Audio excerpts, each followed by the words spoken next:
नमस्कार, जय हिंद। चलिए कंटिन्यू करते हैं हमारा करंट अफेयर्स सीरीज़ जो हमारा चलते आ रहा है actually for the month of September. और उसमें से भी सबसे पहले चलते हैं हम लोग इंटरनेशनल न्यूज़ की तरफ। उसको फर्स्ट न्यूज़ आ रहा है इंटरनेशनल सेक्शन से अंदर, वो है G77 ग्रुपिंग के बारे में। यहाँ लिखा होगा आपको G77। एक्चुअली न्यूज़ ये कहता है कि G77 में एक मीटिंग हुआ है एक्चुअली रिसेंटली चाइना में। चाइना का एक शहर है क्यूबन बोल के, तो वहाँ पर चाइना में एक मीटिंग हुआ G77 ग्रुप का। G77 का मतलब है ग्रुप ऑफ 77 कंट्रीज़ का बात हो रहा है यहाँ पर। ये बेसिकली 77 कंट्रीज़ ऐसे कंट्रीज़ हैं जो रिप्रेजेंट करते हैं ग्लोबल साउथ को। दिख रहा है ग्लोबल साउथ के बारे में बात हो रहा है। बेसिकली क्या है बता रहा हूँ आपको मैं। ये आपको एक मैप दिख रहा होगा यहाँ पर।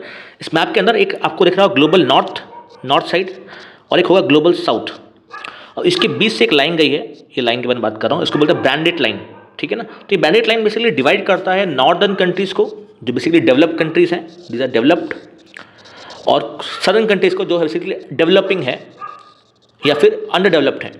तो बेसिकली ये ब्रांडेड लाइन क्या करता है ना, ग्लोबल नॉर्थ और ग्लोबल साउथ को डिवाइड करता है। Global north means developed countries like America, Canada, France, UK, ये सब कंट्रीज जो डेवलप्ड हैं। मैक्सिमम यूरोपियन कंट्रीज जो हैं वो यहाँ काउंट होते हैं, और अमेरिका में कनाडा और यूएसए। और जिससे सदर्न कंट्रीज हैं, आपको अफ्रीका मिल रहा होगा यहाँ पर, अफ्रीका, एशिया, सदर्न अमेरिका, ये सब डेवलपिंग या तो है या फिर अंडर डेवलप्ड है। तो इसको बेसिकली जो अंडर डेवलप्ड और जो डेवलपिंग कंट्रीज का जो ग्रुपिंग है उसको बोलते हैं G77।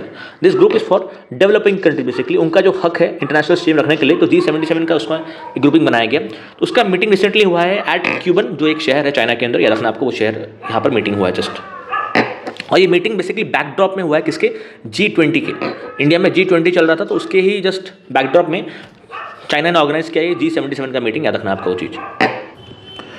नेक्स्ट टॉपिक है आपका G20 के बारे में। G20 का मीटिंग हुआ है रिसेंटली दिल्ली के अंदर, तो ये टॉपिक बहुत न्यूज़ में है। तो G20 के बारे में जो बेसिक फैक्ट्स हैं उससे वहाँ से क्वेश्चन आपको एग्जामिनेशन में मिलेंगे आपको। तो इन डिटेल बात करेंगे G20 है एक्चुअली क्या। G20 basically group of 20 countries हैं जो बेसिकली वर्ल्ड का 85% का GDP कंट्रीब्यूशन है वहाँ पर, और वर्ल्ड का 75% जो आपका ट्रेड है, जो ओवरऑल जो आपका बिजनेस होता है इंटरनेशनल बिजनेस, उसका 75% जो होता है वो G20 बिजनेस G20 कंट्रीज़ वाले करते हैं। वर्ल्ड पॉपुलेशन का ये 2/3 है। ये फैक्ट याद रखना आपको। 85% ऑफ जीडीपी, ग्लोबल जीडीपी का जो फॉर्मेशन है उसको अगर आप डेट बताऊंगा तो 1999 के आसपास ये G20 का ग्रुप फॉर्मेशन हुआ था around the backdrop of Asian financial crisis. Basically Asia के अंदर फाइनेंशियल क्राइसिस चल रहा था उस समय। बेसिकली करेंसी जो है वो क्रैश हो गई थी। एशियन की जो मैक्सिमम कंट्रीज है, स्टार्ट हुआ था ये एक्चुअली एक थाईलैंड से स्टार्ट हुआ था ये आपका ये क्रैश होना, जो आपका करेंसी होता है, तो उसको नाम देते हम एशियन फाइनेंशियल क्राइसिस। उसके बैकड्रॉप में हमने एक G20 ग्रुप फॉर्म किया। इनिशियली ये जो ग्रुप था ये बेसिकली फाइनेंस मिनिस्टर वाले अटेंड करते थे इसको। अब जो ग्रुप है ये वर्ल्ड लीडर्स अटेंड करते हैं इसको, ठीक है। बेसिकली और कुछ फैक्ट्स हैं यहाँ पर। है ये ऐसा फिक्स नहीं है, ये एक रोटेटिंग प्रेसिडेंसी होता है। जितने भी मेंबर्स हैं उसमें आपस में रोटेट होता रहता है बीच में। और एक है वर्ड ट्रायोका। ट्रायोका बेसिकली 3 चीज़ को लेकर बनता है, जो करंट जो होस्ट है, जो करंट प्रेसिडेंट है जो G20 का, उसको, और जो नेक्स्ट है, और जो इससे पहले हो चुका है, इसको तीनों को मिला के ग्रुप बोलते हैं ट्रायोका विद इन G20। सिंस इस साल इंडिया होस्ट किया है तो इंडिया एक ट्रायोका का मेंबर हो गया। नेक्स्ट जो होस्टिंग है वो ब्राज़ील करने वाला है, तो ब्राज़ील भी होस्ट हो गया। इससे पहले इंडिया से पहले इंडोनेशिया ने होस्ट किया, तो इन तीनों का मिला के बोलते हैं ट्रायोका ऑफ G20। नीचे में आपको लिस्ट, इसके नीचे में आपको दिख रहा होगा कि लिस्ट है G20 का, कौन कौन मेंबर्स है, इसको आप देख के जाइएगा। एग्जामिनेशन में क्वेश्चन बनेगा। अगर इंपॉर्टेंट कंट्रीज को मैं हाईलाइट कर रखा हूँ, यहाँ पर मार्क्स कर रखा हूँ, उसको याद रखिएगा। Argentina from south America, Indonesia एक ग्रुप है, इंडोनेशिया का एक कंट्री एक मेंबर है जो आप अक्सर भूल जाते हैं। यूरोपियन यूनियन अलग से मेंबरशिप मिलेगा आपको, ऑस्ट्रेलिया एक मेंबरशिप मिलेगा आपको, मैक्सिको साउथ अमेरिका से मिलेगा आपको, तो सॉरी साउथ नॉर्थ अमेरिका से मिलेगा आपको। तो ये सब कुछ कंट्रीज़ हैं, इसको याद रखना पड़ेगा आपको। G20 मीन्स 20 ग्रुप का कंट्रीज, आपका लिस्ट आपको सामने है। और जो रिसेंट जो मीटिंग हुआ है वो हुआ है इंडिया के कैपिटल में, न्यू दिल्ली के अंदर। इस मीटिंग का जो थीम है G20 का इस वक्त थीम 2023 का, वो है one earth one family one future. इसका मतलब है वासुदेवाय कुटुंबकम बोलते हैं इसको actually. Entire earth is one family, जो पूरा अर्थ को एक फैमिली बताता है वो वासुदेवाय कुटुंबकम। तो याद रखना पड़ेगा आपको। प्रगति मैदान दिल्ली में मिलेगा आपको। इसका जो एक्सपो सेंटर जहाँ पर ये हुआ है उसका नाम है भारत मंडपम, और ये 18th एडिशन का मीटिंग है, ठीक है ना। याद आपको प्रगति मैदान, भारत मंडपम, और 18th एडिशन का ही मीटिंग है। और जो मीटिंग का जो प्री आउटकम्स मिला आपको, क्या क्या मीटिंग के बाद निकला एक्चुअल रिजल्ट जो है, सबसे पहला जो आउटकम मिलेगा आपको वो है ग्लोबल बायोफ्यूल अलायंस, ठीक है ना। सबसे मेन आउटकम है बेसिकली बायोफ्यूल, ऐसा फ्यूल जो बेसिकली क्रॉप से बनता है, शुगर केन से बनता है, उसको बोलते हैं बायोफ्यूल। तो उसका एक अलायंस बना हुआ है, ग्लोबल बायोफ्यूल अलायंस। तो ये एक फॉर्मेशन हुआ है। अफ्रीकन यूनियन को हम पार्ट बनाए हैं G20 का, बेसिकली इसे 21st मेंबर है, तो अब ये G21 बन जाएगा ये, ठीक है ना। पहले G20 था, अफ्रीकन यूनियन अब इससे पार्ट बनेगा। और एक G20 खुद का एक सैटेलाइट मिशन भी हम लोग लॉन्च करने वाले हैं, इस ग्रुपिंग के अंदर लॉन्च होगा। तो ये 3-4 बेसिकली आउटकम्स हैं ऑफ दिस मीटिंग। और एक सबसे इंपॉर्टेंट है, उसमें कोई मार्क करना भूल गया यहाँ पर, वो है IMEC corridor, India middle east economic corridor. बहुत इंटरेस्टिंग है। बेसिकली यहाँ पर हम लोग कर क्या रहे हैं ना, यहाँ पर लोग इंडिया को कनेक्ट कर रहे हैं टू द मिडिल ईस्ट, नहीं इंडिया को कनेक्ट कर रहे हैं हम लोग टू द यूरोप को कनेक्ट कर रहे हैं इंडिया से वाया मिडिल ईस्ट, या को मिडिल ईस्ट मिलेगा पूरा का पूरा। तो ये बेसिक कनेक्शन है इंडिया का यूरोप के बीच में। तो यहाँ पर बीच में आपको कुछ कंट्रीज़ का नाम याद रखना पड़ेगा आपको, क्या क्या यहाँ इन्वॉल्व है। यहाँ पर देखिएगा इंडिया इन्वॉल्व है यहाँ पर, तो इंडिया का कनेक्शन होगा यूरोप के साथ। तो बीच में देखिएगा ये यहाँ से सी रूट की तरफ जाएंगे हम लोग, सी रूट से UAE में जाएंगे, जबर अली, वहाँ से फिर सऊदी अरब, वहाँ से फिर आपका जॉर्डन से इजराइल से सीधा via sea will move to the Greece. तो ये आपके कनेक्शन है इंडिया मिडिल ईस्ट यूरोप के बीच में, एक इकोनॉमिक कॉरिडोर है, ताकि इनके बीच में जो ट्रेड है, बिजनेस है, वो बढ़ सके। बेसिकली आजकल जो चल रहा है बिजनेस, वो बेसिकली यहाँ से सी रूट से होके जाता है, या फिर आप शॉर्टकट है तो यहाँ से स्विस कैनाल से होके, वो एक एक्सट्रीम एक बड़ा टास्क है। तो उसको एक शॉर्टकट हम लोग यहाँ किए हैं, यहाँ से यहाँ तक आपका सी रूट रहेगा। उसके बाद जो है यहाँ से लैंड रूट रहेगा, लैंड रूट UAE और सऊदी अरब के बीच में, एंड देन जॉर्डन से लेके इजराइल भी लैंड रूट मिलेगा आपको, एंड देन यहाँ से आपको सी रूट मिलेगा। फाइनली हम लोग ग्रीस एंटर करेंगे, जो एक यूरोप का पार्ट है। This entire connection between India and Europe via middle east, ये मिडिल ईस्ट बोलते हैं इसको पूरा, UAE, सऊदी अरब, इजराइल, जॉर्डन, ये सब कंट्रीज़ को मिला के हम मिडिल ईस्ट बोलते हैं एक्चुअली। तो ये आपका एंटायर थीम है, याद रखिएगा। इसी मीटिंग के जस्ट बाद इंग्लैंड जो है, UK जो है, वो 2 बिलियन फंड जो है वो क्लाइमेट एक्शन के लिए कंट्रीब्यूट करने वाला है। बेसिकली एक फंड है UN का, United Nations green climate fund. ये फंड्स एक्चुअली जो क्लाइमेट चेंज है उसको यहाँ से फाइट करने के लिए कुछ फंड्स हैं यहाँ पर। तो ये स्टार्ट हुआ, UK ने स्टार्ट किया एक फंड, $2 बिलियन का कंट्रीब्यूशन दिया है to the UN's green climate fund to fight climate change. यार आपको UK जो कंट्री है उन्होंने प्लच किया, ये G20 मीटिंग के बाद ही हुआ ये। और एक न्यूज़ अगेन G20 से ही आ रहा है। G20 में बेसिकली जो वर्ल्ड का टॉलेस्ट स्टैच्यू है नटराज का, वो यहाँ लगाया गया है। कहाँ पर? भारत मंडपम में, जो एक्सपो सेंटर है जहाँ पर एक्चुअली ये मीटिंग होने वाला है, एट प्रगति मैदान। ठीक है ना, यहाँ रखना आपको। न्यू दिल्ली के अंदर पूरे वर्ल्ड का नटराज का सबसे टॉलेस्ट स्टैच्यू G20 मीटिंग होने वाले वहाँ पर भारत मंडपम के अंदर, और आपका ये प्रगति मैदान के पास वो लगाया गया ये। नेक्स्ट न्यूज़ है एक 5 आइज़ ग्रुपिंग के बारे में। बेसिकली ये एक इंटेलिजेंस ग्रुप है जिसमें 5 कंट्रीज इन्वॉल्व हैं। अमेरिका है, UK है, कनाडा, ऑस्ट्रेलिया, न्यूजीलैंड। ये 5 कंट्रीज़ को मिला के हम लोग 5 आइज़ बोलते हैं। आपको एग्जाम याद रखना कि एक बेसिकली ग्रुपिंग है इंटरनेशनल आपका इंटेलिजेंस के लिए, इंटेलिजेंस शेयरिंग के लिए। तो एग्जाम में आपको पूछा which are the following is not a part of 5 eyes. तो यहाँ से आपको, अगर आपको याद हो कंट्रीज़ का नाम, तो आप अटेम्प्ट कर पाएंगे एग्जामिनेशन में। अमेरिका है, इंग्लैंड मिलेगा आपको, कनाडा मिलेगा, ऑस्ट्रेलिया, न्यूजीलैंड। ठीक है ना, ये 2 तो आपस में हो जाएंगे grouping, and then this 3, total 5 है बेसिकली। ओके, चलते हैं नेशनल न्यूज़ की तरफ। इंटरनेशनल न्यूज़ हमारा खत्म होता है, अब चलते हैं नेशनल न्यूज़ की तरफ। है यशोभूमि से। बेसिकली यशोभूमि एक कन्वेंशन सेंटर है, या फिर उसको बोलते हैं एक्सपो सेंटर भी बोल सकते हैं। इंडिया का सबसे बड़ा जो एक्सपो सेंटर है, जहाँ पर एग्जीबिशन होता है, बड़े बड़े मीटिंग्स होते हैं, इंटरनेशनल मीटिंग ऑर्गेनाइज किए जाते हैं, उसको एक कन्वेंशन सेंटर भी बोलते हैं। वो रिसेंटली PM मोदी ने इनॉग्रेशन किया है इसका, द्वारका एट दिल्ली। तो यहाँ से था ना, this is around 73,000 square kilometre इसका है, और नियर अबाउट इसमें 5,400 करोड़ का एस्टिमेशन इसमें खर्च हुआ है। ठीक है ना, कंपैरिजन में जस्ट बता रहा हूँ आपको, भारत मंडपम जहाँ पर रिसेंटली G20 का मीटिंग हुआ है, उसका 2700 करोड़ का वहाँ पर खर्चा हुआ था, ऑलमोस्ट 2 टाइम्स से भी ज़्यादा, तो ऑलमोस्ट 2 टाइम्स। ठीक है ना, तो वहाँ से आपको यशोभूमि रखना है आपको कि दिल्ली के अंदर ये इनॉग्रेट हुआ है। इंडिया का सबसे बड़ा अब तक का एक्सपो सेंटर बन जाएगा ये, कन्वेंशन सेंटर भी बोलते हैं इसको। ओके, नेक्स्ट न्यूज़ आने वाला है वर्ल्ड हेरिटेज साइट से। बेसिकली यूनेस्को जो है ना, वो ऑल ओवर वर्ल्ड कुछ हेरिटेज साइट्स डिक्लेयर करता है, जो भी इंपॉर्टेंट साइट्स हैं ऑल ओवर वर्ल्ड। तो इंडिया में से देखिएगा 2 न्यूज़ में मिलेगा आपको, एक तो शांति निकेतन और एक है होसला टेम्पल्स। ये दोनों को हम लोगों ने ऐड कर दिया, यूनेस्को ने अप्रूव कर दिया है कि it will be added to India's UNESCO world heritage sites. तो इससे पहले we had 40 UNESCO world heritage sites, अब इस वक्त 42 हो गए, including Shanti Niketan of West Bengal and Hoysala temples of Karnataka. ये दोनों साइट्स को हमने ऐड किया है। इस वक्त 42 साइट्स हमारे यूनेस्को वर्ल्ड हेरिटेज साइट्स हैं। अभी क्या मतलब वर्ल्ड हेरिटेज, मैं आपको बताता हूँ थोड़ा। बेसिकली जो भी साइट्स आपका कल्चरल इंपॉर्टेंस से इंपॉर्टेंट है, और या फिर नेचुरल इंपॉर्टेंस है कोई साइट का, तो उसको हम लोग UNESCO world heritage site declare करते हैं। इंडिया में आपको लिस्ट दिख रहा होगा, स्टेट वाइज मैंने मार्क कर रखा है यहाँ पर। उड़ीसा में एक ही साइट है कोणार्क, तो बाकी स्टेट में दिख रहा होगा आपको। मैक्सिमम जो साइट्स है आपको मिलेगा महाराष्ट्र के अंदर। उड़ीसा के अंदर कोणार्क टेम्पल जो सन टेम्पल, वो आपको मिलेगा, इस लिस्ट के अंदर शामिल है। अराउंड 40 थे अराउंड, इसका आप स्टेट वाइज देख के जाएगा एग्जामिनेशन पहले। आपको एग्जामिनेशन में ना कोई भी साइट दे देगा ना, स्टेट का नाम पूछेगा कि किस स्टेट में वो है, इसको आप एग्जामिनेशन पहले जरूर इसको देख के जाएगा। टोटल इस वक्त 40 साइट्स है, ये आपको 40 साइट्स मिल रहा होगा आपको। इसमें से कुछ साइट्स कल्चरली इंपॉर्टेंट है, कुछ साइट नेचुरली इंपॉर्टेंट है, और कुछ एक साइट मिक्स साइट है, तो ताकि वो दोनों कल्चरली और नेचुरल दोनों उसका इंपॉर्टेंस मिलेगा आपको। अब इंडिया के अंदर देखिएगा टोटल इस वक्त 40+2 साइट्स हो गए हैं यूनेस्को वर्ल्ड हेरिटेज साइट्स। उसमें से 34 जो है वो कल्चरली इंपॉर्टेंट है, जिसका कल्चरल इंपॉर्टेंट मिलेगा आपको, और 7 नेचुरल इंपॉर्टेंट साइट्स है और एक है मिक्स्ड। तो एक जो मिक्स्ड है उसका नाम बता देना आपको, कंचनजंगा इस one such mix site. Mix का मतलब है ये दोनों कल्चरली भी इंपॉर्टेंट है और नेचुरल साइट भी, ऐसा नेचुरल पर्सपेक्टिव से भी इंपॉर्टेंट मिलेगा आपको। यहाँ लिस्ट दे दिया आपको कि नेचुरल साइट्स का लिस्ट, एग्जाम में ये पूछेगा आपको। सबसे पहला क्वेश्चन मिलेगा एग्जामिनेशन की मैक्सिमम नंबर ऑफ साइट्स किस स्टेट में है, महाराष्ट्र में मिलेंगे आपको।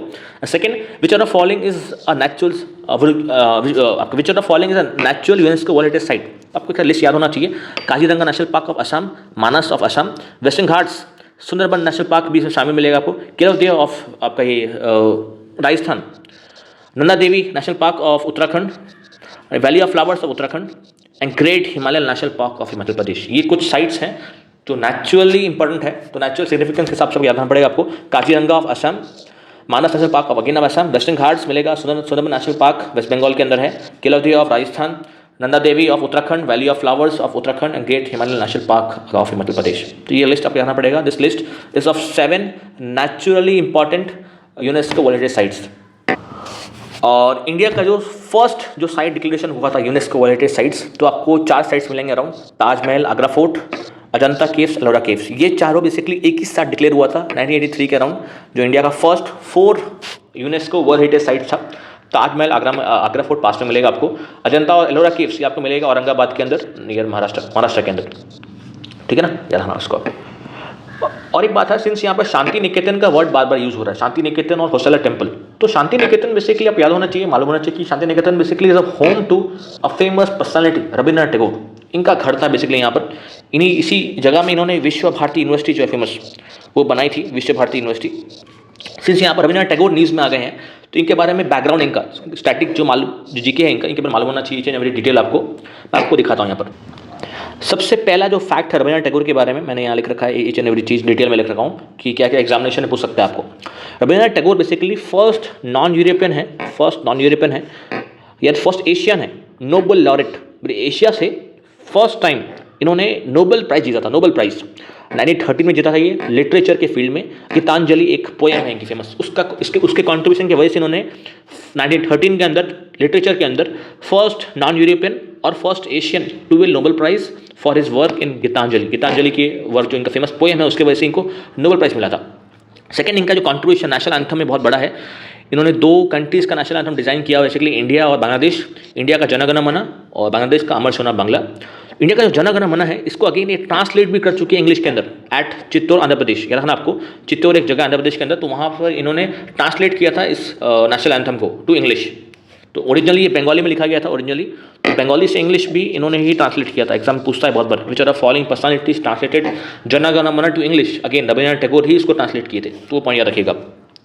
सेकंड, उनका जो कॉन्ट्रीब्यूशन है वो है आपको लिटरेचर में मिलेगा। आपको लिटरेचर में देखिएगा इन्होंने पोएम्स, शॉर्ट स्टोरीज, प्लेज, सब कुछ यहाँ कॉन्ट्रीब्यूशन है। यहाँ पर स्टार्ट करते हैं पोएम से। पोएम में फेमस है गीतांजलि, जिनके वजह से इनको नोबेल प्राइज मिला था, फेमस सोनार तारी, बालाका, याद रखना आपको।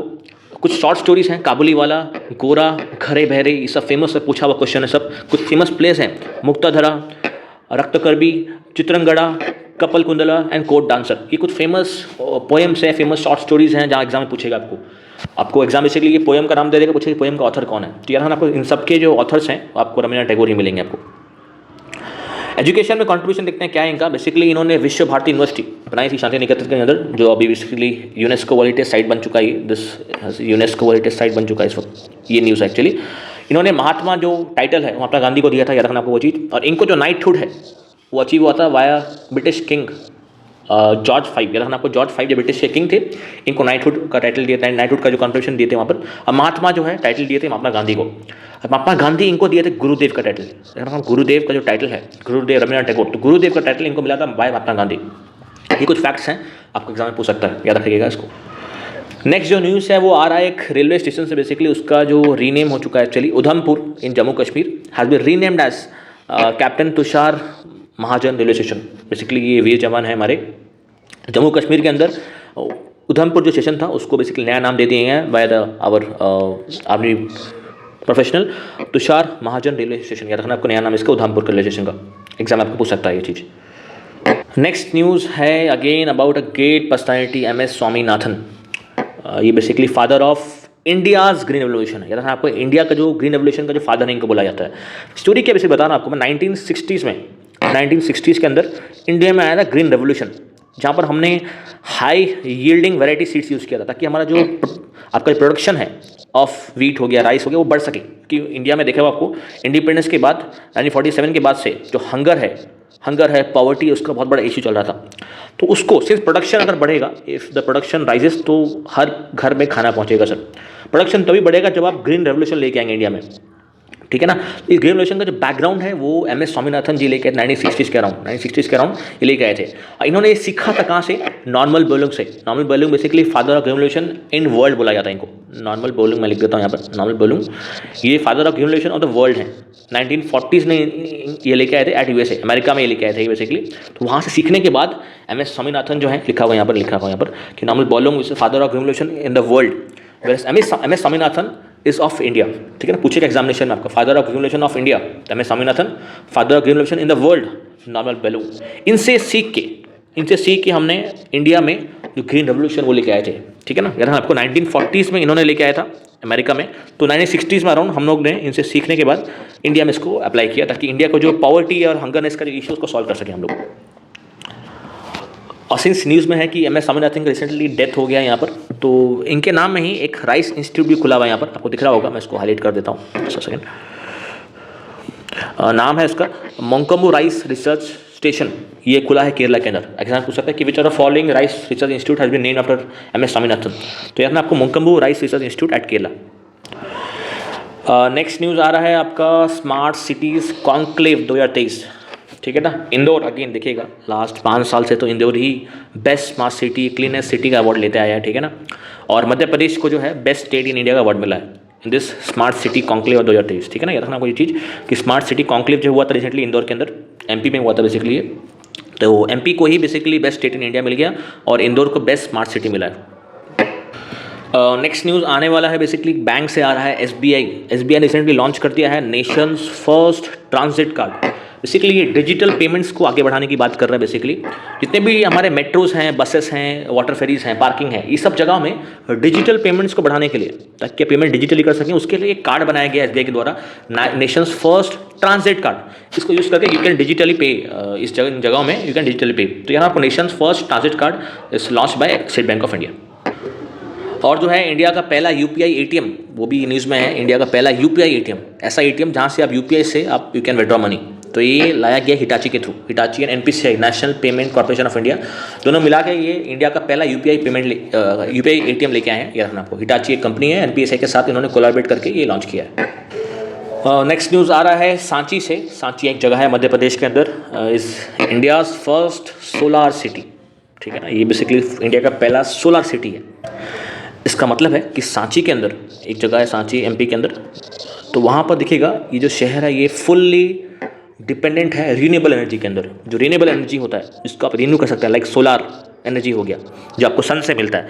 तो इस सिटी के अंदर पूरा डिपेंडेंसी हो गया है रीनेबल एनर्जी की तरफ, ठीक है। अच्छी बात है, ताकि हम लोग का जो CO2 एमिशंस होता है, ठीक है, 2 टाइप का एनर्जी होता है, एक रीनेबल होता है और एक रहता है नॉन रीनेबल, लाइक आपका पेट्रोलियम, डीजल, कोल, इस आपका नॉन रिन्यूएबल चीज़ है, एक बार खत्म हो गया तो खत्म हो गया। और एक होता है रिन्यूएबल, कभी खत्म ही नहीं होगा, वो सोलार, विंड एनर्जी। तो इस वक्त सांची जो है इंडिया का फर्स्ट सोलार सिटी है, मतलब यहाँ पर आपको कुछ सोलार पैनल्स के द्वारा हम लोगों ने सोलार एनर्जी कैप्चर किया हुआ है बहुत ह्यूज अमाउंट में, इसलिए बन गया ये first fully dependent on renewable energy. मैं आपको दिखाता हूँ फोटो के अंदर। बेसिकली सांची के अंदर ऑलमोस्ट हर घर में ये इस तरह का रूफ टॉप सोलर पैनल्स लगाया गया है, ताकि हम लोग जो सोलर एनर्जी है आपका उसको कैप्चर कर सकें और उसको घर में हम लोग इलेक्ट्रिसिटी के फॉर्म में यूज़ कर सकें। This is why Sanchi is called as, Sanchi is been named as India's first solar city. Almost हर एक घर में ऐसा इस तरह का पैनल लगा हुआ मिलेगा आपको सांची के अंदर। नेक्स्ट न्यूज़ है टाइगर रिजर्व से न्यूज़ आ रही है। इंडिया गेट्स इस 54th, इंडिया को 54th नंबर का टाइगर रिजर्व मिला है। बेसिकली नाम क्या है उसका, विरंगा दुर्गावती टाइगर रिजर्व, ये MP मिलेगा आपको। ये इंडिया का 54th टाइगर रिजर्व है। पूछेगा एग्जाम में कि विरंगा टाइगर रिजर्व कहाँ मिलेगा, विरंगा दुर्गावती टाइगर रिजर्व MP मिलेगा आपको। बेसिकली ये कुछ फैक्ट्स हैं आपको मालूम होना चाहिए। टाइगर रिजर्व नोटिफाई किया जाता है वाया स्टेट गवर्नमेंट, सबसे पहला कि टाइगर रिजर्व को स्टेट गवर्नमेंट नोटिफाई करती है, एंड देन उसको NTCA, national tiger conservation authority, उसको अप्रूव करती है, ठीक है ना। नेशनल टाइगर कंजर्वेशन अथॉरिटी, ये 2005 में बॉडी आई थी। ये बॉडी इसको बेसिकली अप्रूव करती है। इनिशियली स्टेट गवर्नमेंट इसको नोटिफाई करती है कि ये हमारा इस स्टेट से ये एक टाइगर रिजर्व हो सकता है। एनटीसी फाइनली इसको नोटिफाई करके उसको डिक्लेरेशन करती है। तो इंडिया का 54 नंबर का जो है टाइगर रिजर्व वो एमपी में डिक्लेरेशन हुआ है इसका। नेक्स्ट न्यूज़ है, president of India gave assent to the women's reservation bill. Basically India के अंदर हम लोगों ने 106 अमेंडमेंट करके 2023 के अंदर वुमेन को रिजर्वेशन दे दिया है लोकसभा के अंदर। मैं आपको दिखा रहा हूँ डिटेल्स। बेसिकली ये जो अमेंडमेंट है, ये अमेंडमेंट में बेसिकली 106 नंबर का जो अमेंडमेंट है 2023 में जो हुआ रिसेंटली, तो ये बेसिकली 33% रिजर्वेशन देता है। किसको? वुमेन को देता है। It provides reservation to women. यहाँ लिखा हुआ है नारी शक्ति वंदन, ये नाम है अमेंडमेंट का। ये बेसिकली लोकसभा के अंदर, जो लोकसभा सेंटर के अंदर, और जो स्टेट में जो विधानसभा है जिसको लेजिस्लेचर भी बोलते हैं हम लोग, बेसिकली ये जो है 33% जो सीट्स हैं, 33% या फिर 1/3 बोलिए, एक ही बात है वो रिजर्वेशन करने के लिए बात करता है। कहाँ पर? लोकसभा के अंदर एट सेंटर, और स्टेट में जो विधानसभा होता है जिसको लेजिस्लेटिव असेंबली भी बोलते हैं वहाँ पर, और दिल्ली के अंदर की जो असेंबली है वहाँ पर इसका 33% का रिजर्वेशन कराने की बात करता है ये फॉर वुमेन के लिए अलग से। इससे पहले सिर्फ लोकल पंचायत में होता था रिजर्वेशन, और या फिर आपको म्यूनसिपैलिटी से मिलेगा आपको, और कहीं होता नहीं था। मगर इस एक्ट से हम लोग ने लोकसभा के अंदर, विधानसभा के अंदर एंड देन दिल्ली के अंदर जो यूटी है उसके अंदर जो असेंबली है उसके अंदर भी 33% रिजर्वेशन की बात करी है हम लोग ने। ये बेसिकली 15 साल के लिए ये डिक्लेरेशन हुआ, 15 साल तक ये रहेगा रिजर्वेशन, और हर डिलिमिटेशन के बाद से इसका आपका रोटेशन होता चलेगा सीट्स का। ठीक है, कोई फिक्स नहीं है सच, हर आपका जो सीट्स का जो डिलिमिटेशन होता है, बेसिकली सीट्स को जब आप डिवाइड करते हैं ना एक डिस्ट्रिक्ट के अंदर कितने सीट्स में आपको मिलेंगे तो बोलते हैं डिलिमिटेशन बोलते हैं इसको। तो उसके हिसाब से ये चेंज होता रहेगा। तो ये बात कर रहा है, कोई फिक्स नहीं है सच, इसको रिजर्वेशन जो है ये सीट्स जो है आपस में रोटेशन बेसिस में चलता रहेगा ये, और 15 साल के लिए मिनिमम ये रहेगा इस वक्त। और एक पॉइंट यहाँ से याद रखना आपको कि एग्जाम में जहाँ से पूछ सकता है कि ये जो आपका रिजर्वेशन जो है ना कि लोकसभा में मिलेगा आपको, लोकसभा विधानसभा में मिलेगा आपको, जिसको लेजिस्लेटिव असेंबली भी बोलते हैं, और दिल्ली के अंदर मिलेगा आपको। मगर ये रिजर्वेशन आपको नहीं मिलेगा कहाँ पर? राज्यसभा में के अंदर, जो अपर हाउस बोलते हैं इसको हम लोग, और लेजिस्लेटिव काउंसिल के अंदर जो स्टेट में होती है, इसको विधान परिषद भी बोलते हैं इसको। ठीक है ना, आई रिपीट, लोकसभा में है, राज्यसभा में नहीं है, ये विधानसभा में है स्टेट में, विधान परिषद में नहीं मिलेगा आपको, और दिल्ली के अंदर आपको सिर्फ एक ऐसा यूनियन टेरिटरी जहाँ पर आपको इसके असेंबली में आपको मिलेगा ये। ठीक है ना। ओके, नेक्स्ट न्यूज़ जो है वो अगेन नया पार्लियामेंट के पास से आ रहा है, न्यू पार्लियामेंट बिल्डिंग। ये स्लाइड मैंने ऑलरेडी कवर किया है पार्ट 5 के अंदर, तो उसको वहाँ से आप चेकआउट कीजिएगा। मगर यहाँ पर आपको मैं इससे एक स्टेप आगे लेके जाऊँ। तो बेसिकली आपको मैं यहाँ क्या करने वाला हूँ, तो ओल्ड पार्लियामेंट बिल्डिंग और न्यू पार्लियामेंट बिल्डिंग के बीच में जो बेसिक कंपेरिजन है वो आपको यहाँ बता देने वाला हूँ कि बेसिकली यहाँ से भी क्वेश्चन मिलेंगे आपको। ये जो स्लाइड है या मैंने लास्ट पार्ट 5 में इसके बारे में बताया, वहाँ से आप इसको कवर कीजिएगा। जस्ट इसके एक नेक्स्ट जो कंटिन्यूएशन स्लाइड है इसको मैं डिस्कस करने वाला हूँ कि बेसिकली ओल्ड जो बिल्डिंग है हमारा पार्लियामेंट का और जो नया जो बना है इस वक्त, जो न्यूज़ में है इस वक्त, क्या बेसिकली फ़र्क है। सबसे पहले जो पॉइंट है, जो ओल्ड बिल्डिंग जो है वो एक सर्कुलर शेप में था, जो नया वाला है वो ट्रायंगुलर शेप में है, पहला पॉइंट। और सेकंड जो मिलेगा आपको पॉइंट यहाँ पर, जो ओल्ड पार्लियामेंट जो बिल्डिंग है वो 1927 के आसपास बनाया गया था, और ये वाला तो इस वक्त बनाया गया है इस वक्त। जो ओल्ड बिल्डिंग है इसका जो आर्किटेक्ट है Edwin Lutyens and Herbert baker, दोनों का नाम है, दोनों चाहिए, दोनों का एग्जाम में बहुत बार पूछा हुआ क्वेश्चन है। और जो नया बिल्डिंग है उसका नाम है बिमल पटेल। ये current affairs point of view से इंपॉर्टेंट है। वैसे ओल्ड पार्लियामेंट का कौन है? Edwin Lutyens and Herbert baker. Basically यहाँ पर एक सेंट्रल हॉल था पहले ओल्ड बिल्डिंग के अंदर, अब ये सेंट्रल हॉल नहीं है। बेसिकली याद रखना आपको ये चीज़। कुछ 800 सीट थे ओल्ड बिल्डिंग के अंदर, अब ये 1200 सीट के ऊपर है, इंक्लूडिंग जॉइंट सीटिंग भी होता है यहाँ पर एक्चुअली। और जो ओल्ड पार्लियामेंट बिल्डिंग है उसका नया नाम दे दिया हम लोग, जो ओल्ड बिल्डिंग है उसका नाम है संविधान सदन। ये एग्जाम में बहुत बार पूछा हुआ है कि ओल्ड बिल्डिंग को इस वक्त हम क्या बुलाएंगे, संविधान सदन। और जो न्यू पार्लियामेंट बिल्डिंग है उसका तो वही नाम है उसका। वो एक स्कीम के बारे में बात होने वाला है, गवर्नमेंट ऑफ इंडिया का एक मिशन है। मिशन का नाम है Madan Mohan Malviya national mission on teacher and teaching. Basically teachers को ट्रेनिंग देने के लिए एक मिशन लॉन्च हुआ है, मदन मोहन मालवीय नेशनल मिशन। तो इसके बारे में मालूम होना चाहिए आपको। सिंस यहाँ पर मदन मोहन मालवीय जी का नाम बार बार आ रहा है यहाँ पर, तो उनके बारे में डिटेल्स जो बेसिक फैक्ट्स हैं, बेसिक स्ट्रैटेजी के मालूम होना चाहिए आपको। ये पार्ट थे आईएनसी की, इंडियन नेशनल कांग्रेस के पार्ट थे, जो एक पॉलिटिकल बॉडी थी, और उसके 4 टाइम प्रेसिडेंट भी बन चुके हैं ये। जब कांग्रेस इंडिपेंडेंस से पहले 1947 से पहले ये कांग्रेस के 4 बार प्रेसिडेंट चुका, और ये हाईएस्ट नंबर ऑफ टाइम्स है, सबसे ज़्यादा मैक्सिमम नंबर ऑफ टाइम्स ये प्रेसिडेंट रहे कांग्रेस के अंदर। इनका कंट्रीब्यूशन बहुत ज़्यादा रहा है। सबसे पहला जो कंट्रीब्यूशन है इनका बात होता है यहाँ पर आपका ये हिंदू महासभा के related. He was one of the को फाउंडर्स ऑफ हिंदू महासभा। कुछ और फैक्ट्स हैं, देखते हैं उसको। इनको भारत रत्न अवार्ड मिल चुका है पहला। इनको जो महामना का एक टाइटल दिया गया था भाई Mahatma Gandhi, he has also contribution in establishment of BHU, Banaras Hindu university at Banaras. यहाँ का कॉन्ट्रीब्यूशन बहुत ज़्यादा रहा है। तो ये 4-5 जो पॉइंट्स है याद रखिएगा। पहला है प्रेसिडेंट रह चुके कांग्रेस के 4 बार, maximum number of times. Hindu Mahasabha में इनका कॉन्ट्रीब्यूशन है। हिंदुस्तान टाइम्स के चेयरमैन रह चुके हैं ये, और महामन्ना का टाइटल मिला है इनको बाय महात्मा गांधी। और जो BHU जो है वहाँ पर भी इनका कॉन्ट्रीब्यूशन मिलेगा बनारस हिंदू यूनिवर्सिटी के अंदर। नेक्स्ट न्यूज़ जो है वो NCERT की तरफ से आ रहा है। NCERT को बेसिकली डीम्ड यूनिवर्सिटी का टैग दे दिया गया है, इंपॉर्टेंट है। हमारे जो एजुकेशन मिनिस्टर हैं आपके धर्मेंद्र प्रधान, इन्होंने बेसिकली NCERT को डीम्ड यूनिवर्सिटी बोल दिया गया बेसिकली। यहाँ पर उसका एक टाइटल दे दिया गया, यहाँ पर स्टेटस दे दिया गया basically. Deemed university status has been given to NCERT। Basically deemed university का कॉन्सेप्ट ये है बेसिकली, UGC जो है यूनिवर्सिटी ग्रांट्स कमीशन 1956, इस एक्ट के द्वारा हम लोग ने NCERT को बोला है it is now a deemed university. इसका मतलब है कि आप अब से NCERT जो है अपने खुद से इंडिपेंडेंटली कुछ कोर्सेज ला सकती है, चाहे वो ग्रेजुएशन कोर्सेस हो या PG कोर्सेस हो, इंडिपेंडेंट ला सकती है। और कुछ ऑटोनॉमी देने की बात की हम लोग। जब भी किसी चीज़ को आप डीम्ड यूनिवर्सिटी बोलते हैं ना, किसी भी एक यूनिवर्सिटी का बोलते हैं डीम्ड है, इसका मतलब है इनको आप थोड़ा बहुत ऑटोनॉमी दे देते हैं, कुछ फ्रीडम दे देते हैं ताकि अपने खुद के हिसाब से कुछ कोर्सेज को लॉन्च कर सकें। तो बेसिकली NCERT को वो स्टेटस इस वक्त दे दिया गया है, और ये बाय लॉ देता है, एक्चुअली पावर है UGC के पास, यूनिवर्सिटी ग्रांट्स कमीशन जो बॉडी है 1956 के अंदर। अब बेसिकली ये जो पावर है देने की डीम्ड स्टेटस, जो डीम्ड यूनिवर्सिटी की स्टेटस जो है, ये स्टेटस की जो पावर है ये आती है यूनिवर्सिटी ग्रांट्स कमीशन एक्ट 1956 के अंदर जो आया था। तो उस कानून से हम लोग एक यूनिवर्सिटी को हम लोग डीम्ड यूनिवर्सिटी बोल सकते हैं यहाँ से। नेक्स्ट न्यूज़, एक फेमस फेस्टिवल के बारे में बात हो रहा है यहाँ पर। फेस्टिवल का नाम है बेंगोस वैली फेस्टिवल।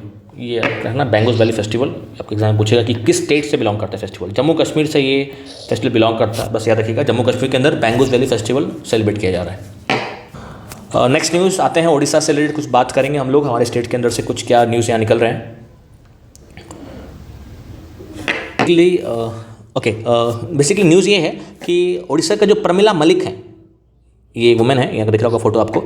ये उड़ीसा के पहले वुमेन स्पीकर हैं, उड़ीसा फर्स्ट वुमेन स्पीकर। इस वक्त ये स्पीकर के पोस्ट में आए हैं, ये नाम है इनका प्रमिला मलिक। तो उड़ीसा का जो पहला स्पीकर है मालूम होना चाहिए आपको, नंदकिशोर दास। ये उड़ीसा के पहले स्पीकर बन चुके हैं। और इस वक्त स्पीकर कौन है? Pramila Malik. She is also the first women speaker of Orissa. ये भी पॉइंट याद होना चाहिए। सीनियर स्पीकर के बारे में बात हो रहा है। स्पीकर बेसिकली लोकसभा में प्रेसाइड करता है, बेसिकली उस मीटिंग में वो ऑर्गेनाइज करता है। बेसिकली लोकसभा लोअर हाउस होता है बेसिकली, तो सेंटर में जो लोकसभा है उसका अलग स्पीकर होता है। ये बात हो रहा है विधानसभा के बारे में, उड़ीसा का विधानसभा के बारे में बात हो रहा है। उड़ीसा का लेजिस्लेटिव असेंबली, विधानसभा को बोलते हैं, लेजिस्लेटिव असेंबली भी बोलते हैं इसको। तो उड़ीसा का जो विधानसभा के अंदर जो फर्स्ट वुमेन स्पीकर है उनका नाम है प्रमिला मलिक, और जो फर्स्ट स्पीकर रह चुके हैं उड़ीसा के उनका नाम याद होना चाहिए आपको, नंदकिशोर दास। एग्जाम में पूछ सकता है आपको। और सेंटर का जो लोकसभा जो है उसके जो फर्स्ट स्पीकर हैं Ganesh Mavalankar, first women speaker Meira Kumar, और इस वक्त हैं ओम बिरला। ये तीनों पाँचों पॉइंट्स याद होना चाहिए आपको कि उड़ीसा का पहला और इस वक्त कौन है, और सेंटर में लोकसभा के अंदर कौन पहला था, और वुमेन कौन है फर्स्ट वुमेन, और इस वक्त कौन है। ये तीनों फैक्ट्स, पाँचों फैक्ट्स आपको दिमाग में क्लियर होना चाहिए एकदम। नेक्स्ट न्यूज़ जो है वो आ रहा है GI टैग से आ रहा है। जोग्राफिकल इंडिकेशन टैग एक मिलता है बेसिकली। कोरापुट का जो कलजीरा राइस है उसको GI टैग का स्टेटस मिल गया है, कलजीरा राइस ऑफ कोरापुट। कुछ उड़ीसा से रिलेटेड कुछ और न्यूज़ हैं उसको कवर करते हैं एक एक करके। जो उड़ीसा में जो पहला रॉक गार्डन है वो खुला हुआ है बरहमपुर शहर के अंदर। उड़ीसा के अंदर एक स्कीम चल रही है, scheme for weavers, assistance to weavers. Scheme का नाम है Ballia scheme. Ballia scheme weavers के लिए है, असिस्टेंस टू वीवर्स। उड़ीसा का एक पोर्टल लॉन्च हुआ, इसका नाम पोर्टल का नाम है गो ग्रीन पोर्टल। इस पोर्टल के अंदर बेसिकली हम लोगों ने जो रिन्यूएबल एनर्जी है उसको फोकस करने की बात करते हैं हम लोग, उसके लिए पोर्टल बनाया गया है। और उड़ीसा हाई कोर्ट का जो इस वक्त चीफ जस्टिस है वो भी चेंज हो चुका है। Justice Vidyut Ranjan Sarangi is the current chief justice of Orissa high court. Orissa का जो गवर्नर है इस वक्त रघुबर दास, इस वक्त उड़ीसा के गवर्नर है, याद रखिएगा इसको। और भी कुछ न्यूज़ उसको कवर करते हैं हम लोग। स्कीम फॉर ट्रांसपोर्ट लैक्मी नाम है इसका पूरा नाम है location accessible multi modal initiative, LACCMI। इस is a scheme for transport with in Orissa. International mother language award जो ढाका में मिला है किसको? डॉक्टर महेंद्र मिश्रा को मदर लैंग्वेज अवार्ड मिला है ढाका के अंदर, महेंद्र मिश्रा को मिला है बेसिकली। और जो एक नया एयरपोर्ट को इनॉग्रेट किया गया बेसिकली, जो कालाहांडी शहर है, Utkal airport has been inaugurated at Kalahandi. या था ना इसको, उत्कल एयरपोर्ट कहाँ खुला है? कालाहांडी में मिलेगा आपको ये चीज़। अब जो नेक्स्ट न्यूज़ है वो साइंस एंड टेक से आ रहा है। साइंस एंड क्या क्या न्यूज़ है उसको कवर करते हैं करके। सबसे पहला जो न्यूज़ है वो आ रहा है चंद्रयान 3 से। सबसे इम्पोर्टेंट न्यूज़ है ये, चंद्रयान 3 जो लॉन्च हुआ था। चंद्रयान 3 का जो बेसिकली यहाँ पर अगस्त 13 को हम लोगों ने डिक्लेयर किया है नेशनल स्पेस डे। यहाँ हमको August 13 has been declared national space day. अब क्यों सर, वाई? बेसिकली हम लोग ने जो हमारा जो चंद्रयान 3 का जो मिशन है वहाँ पर जो विक्रम लैंडर इन्वॉल्व है और जो प्रज्ञा रोवर है वो लैंड किया है मून में इस डेट के अंदर। Hence this day celebrated as from now onwards national space day. Basically याद रखना आपको, चंद्रयान 3 के अंदर जो मिशन है ओवरऑल, उसका लैंडिंग हुआ था मून के अंदर। मून का जो साउथ पोल है, साउथ पोल के अंदर लैंड किए थे हम लोग। तो उसके वजह से उसको याद रखने के लिए we will celebrate August 23 as national space day. और एक पॉइंट याद रखना आपको, बेसिकली इंडिया जो है वो 4th नेशन है। India is the 4th nation in the world to land on moon. ठीक है ना, मून के अंदर हम चौथे नेशन हैं after of course America, Russia and China. और हम लोग ने फर्स्ट हैं, we are first to land in south pole. South pole में फर्स्ट है और 4th नेशन है to land on the moon. देखना लिखा हुआ है 4th nation in the world to land on moon and first to land near south pole of the moon. South pole में जो मून का जो साउथ पोल होता है, साउथ पोल, इसमें फर्स्ट है and 4th in the world to land on moon. National space day celebrate करता है ताकि हम याद रख सकें इस डे को फॉर सॉफ्ट लैंडिंग। जो चंद्रयान 3 का हुआ था, वो लैंड हुआ था बेसिकली वहाँ पर इसी डे के अंदर। और एक देखिएगा सिर्फ नेशनल स्पेस डे इन्वॉल्व है, तो यहाँ पर देखिएगा मैं उससे रिलेटेड जो सिमिलर डेज हैं उसको यहाँ मैं ला के रख दिया हूँ ताकि एग्जामिनेशन में आपको कुछ भी कन्फ्यूजन ना हो। February 28 नेशनल साइंस डे होता है। रिपीट, साइंस डे है ये। हम लोगों ने पढ़ा स्पेस डे अब तक, जो August 23 को था। नेशनल साइंस डे पूछेगा February 28। बेसिकली इसका बैकग्राउंड क्या है? इसका बैकग्राउंड है कि जो सीवी रमन है, हमारे फेमस फिजिसिस्ट हैं, उनको नोबेल प्राइज़ मिला था due to his contribution in Raman effect. इनका जो फिजिक्स में जो कॉन्ट्रीब्यूशन था उसके वजह से इनको नोबेल प्राइज़ भी मिला है पास्ट में। तो रोमन इफेक्ट के का जो कॉन्ट्रीब्यूशन है उसको याद रखने के लिए we celebrate national science day on February 28 actually. And May 11 को सेलिब्रेट करते हैं हम लोग नेशनल टेक्नोलॉजी डे। बैकग्राउंड क्या है इसका? हम लोगों ने पोखरन, जो राजस्थान में जगह है पोखरन, वहाँ पर 1998 में जो ऑपरेशन शक्ति के द्वारा हम लोगों ने न्यूक्लियर टेस्ट किया था। सेकंड न्यूक्लियर टेस्ट, हमारा सेकंड नंबर का न्यूक्लियर टेस्ट किया था हम लोगों ने, न्यूक्लियर टेस्ट। तो उसको याद रखने के लिए we celebrate national technology day May 11 को। तो May 11 national technology day, February 28 national science day and August 23 is now celebrated national space day every year. Chandrayaan 3 बहुत ज़्यादा न्यूज़ में है, तो उससे रिलेटेड और भी क्या फैक्ट्स एग्जाम में जो पूछ सकते हैं उसको कवर करते हैं। लेकिन चंद्रयान 3 के बारे में बेसिक आपको मैं बता देता हूँ कि क्या ये एक्चुअल मिशन क्या है। सेकेंड, बेसिकली चंद्रयान 3 एक्चुअली एक मिशन है जो हम लोग ने भेजा है मून की तरफ, मून के साउथ पोल में। ठीक है ना, we have send this mission to south pole of the moon. Moon का जो साउदर्न पोल है तो वहाँ पर ही मिशन को भेजे हम लोग। इस मिशन का देखिएगा 1-2 पार्ट्स हैं। फर्स्ट है एक मिशन का एक पार्ट है लैंडर। लैंडर बेसिकली एक मशीन है, मशीन तो नहीं, एक थोड़ा सा व्हीकल जैसा मिलेगा आपको लैंडर, जो बेसिकली लैंड करेगा मून के अंदर। बेसिकली मून है, मून के अंदर लैंड करेगा लैंडर। लैंडर का काम है मून के अंदर लैंडिंग करना, लैंड करेगा लैंडर। लैंडर के अंदर से निकलेगा एक रोवर, एक बेसिकली एक रोबोट टाइप होता है ये रोवर। ये रोबोट अब यहाँ से एक्सपेरिमेंट कंडक्ट करेगा, कुछ मटेरियल्स कंडक्ट करेगा, कुछ मटेरियल्स उठाएगा यहाँ से। रोवर क्या करेगा, घूम घूम के मून के अंदर कुछ एक्सपेरिमेंट कंडक्ट करेगा। और लैंडर का लैंडर क्या करेगा, उसको लैंड करने में हेल्प करेगा। और लैंडर के अंदर से निकलेगा रोवर। ये पॉइंट याद रखना, लैंडर के अंदर से रोवर निकलता है, फिर रोवर घूमता है मून के अंदर, मून के आसपास। लिखा हुआ यहाँ पर, यहाँ पर लिखा हुआ मिल रहा है आपको कि चंद्रयान 3 का जो विक्रम लैंडर है वो सॉफ्ट लैंड किया है। उस पॉइंट को बोलते हैं हम शिव शक्ति पॉइंट। लैंड करने के बाद, लैंडर का काम है लैंड कराएगा वो, उसका नाम है विक्रम, नाम दिया हम लोग ने। लैंड करने के बाद उससे निकलेगा रोवर एक, वो अलग होता है, उसका नाम है प्रज्ञा नाम है उसका, प्रज्ञा रोवर। और लैंडर का नाम है विक्रम। ठीक है ना, ये दो नाम याद रहेगा आपको। और विक्रम जहाँ पर लैंड किया था उसका नाम है शिव शक्ति पॉइंट। याद रखना, Shiv Shakti point is a point where Vikram landed on the south pole of the moon. उसके बाद देखते हैं हम लोग जो चंद्रयान 2 का जो था मिशन। देखिएगा हम लोगों ने चंद्रयान 3 लॉन्च की, इससे पहले हम लोगों ने 2 लॉन्च कर चुका ऑलरेडी। चंद्रयान 1 भी लॉन्च हुआ है। चंद्रयान 3 आपका 2023 में लॉन्च हुआ रिसेंटली।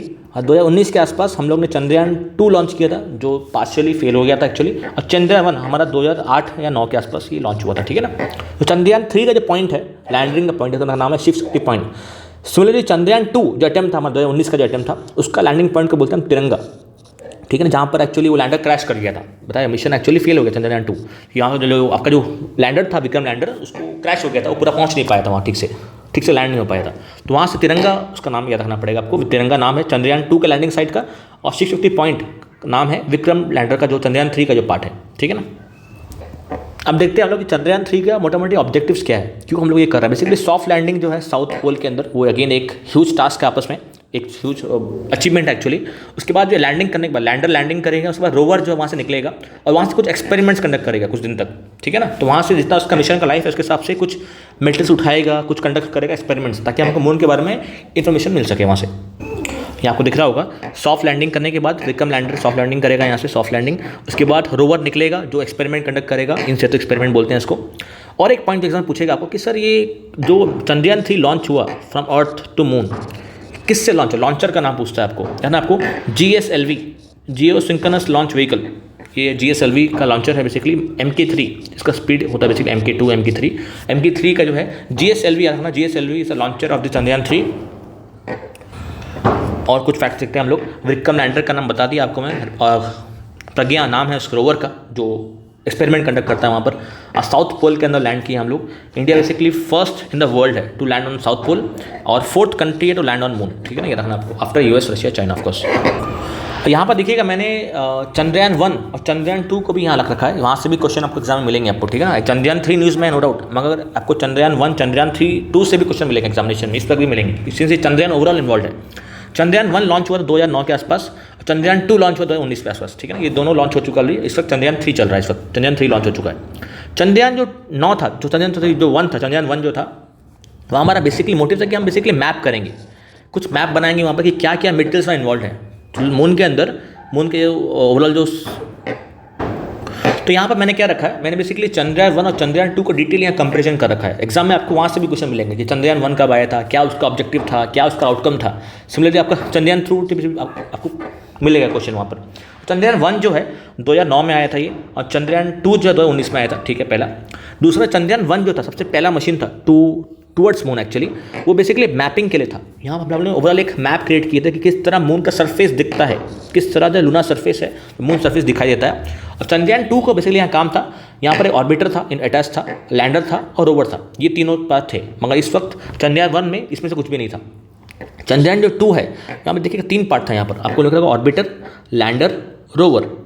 वैसे चंद्रयान 1 में ऐसा कुछ है नहीं, एक जनरल मैपिंग कर रहे हैं यहाँ पर। ऑर्बिटर का काम है, ऑर्बिटर का काम बेसिकली होता है वो मून के चारों तरफ ऑर्बिट करेगा। अगर ये मून है उसके मून के चारों ओर वो ऑर्बिट करेगा, उसके फोटोज निकालेगा वहाँ से।